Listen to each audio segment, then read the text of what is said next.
Hey everyone, this is Matt, Resilient Building Cooperative here. I'm in a client's house and I just got to show you this detail. Um, this here is a closet in a bedroom, and inside the closet there's a little crawl space. This is a second floor apartment, so the roof is above us and there's actually like a stairwell underneath us coming up. And when you come in here, you can see there's open wall here. You got insulation bats, right? So this must be the exterior wall. But then look at the other side. Huh, there's insulation there too. So one of these has to be incorrect. Either this is the barrier between conditioned space and unconditioned space, making this insulation superfluous, or the other way around. Also, look at the ceiling. Totally unfinished, like an attic. This is a south-facing roof. To my touch, I can feel how hot it is. Today is not a particularly hot day. Today it's probably mid-70s, but it is warm in here. It's probably the 80s in here, and this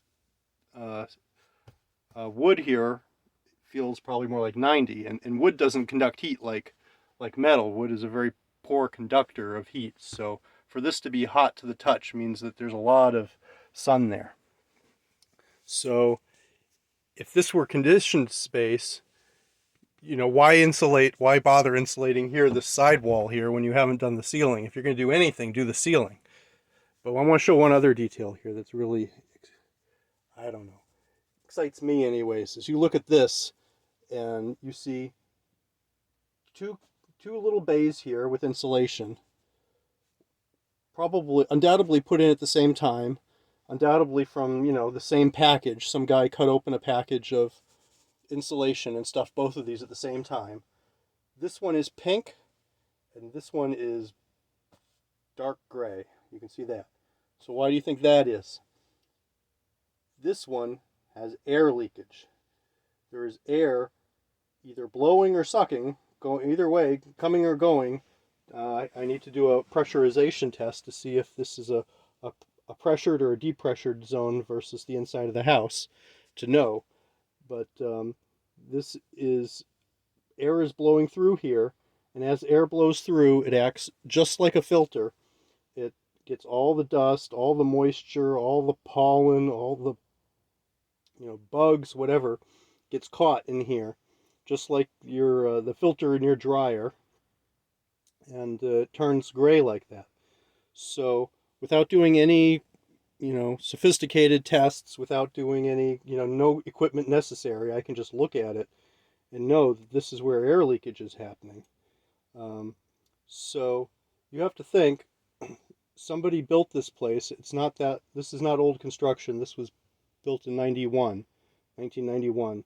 So somebody with a construction supervisor's license was overseeing this project. There was undoubtedly an architect.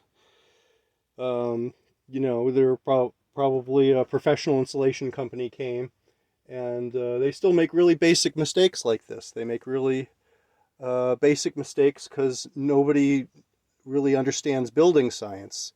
They understand how to use their particular product. They come and they're contracted to do a certain job.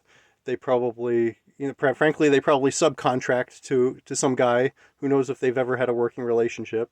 And that subcontractor hires some guy who's just a laborer real cheap. They're not thinking about building science or performance.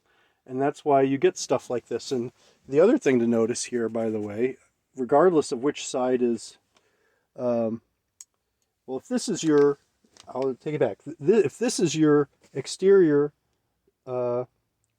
barrier, then there should be some sort of air sealant on this. There should be a plastic or something covering this. So even if this is the correct spot, and we'll decide what we want to do here, whatever's the easiest to seal this up, whether this should be conditioned space or not. My thought is probably the easiest thing to do will be to put an air barrier on only this wall, and to do some kind of insulation, an air barrier on the door, which is currently just a block of wood. And the client said, oh, this all winter, this is really cold. Well, yeah, there's no insulation on it. So it's going to be really cold. This space is probably really cold in the winter, and right now we're in late May, it's already hot. So I think the easiest thing is just to call this. I can't even stand up in this space. It's really a crawl space slash attic.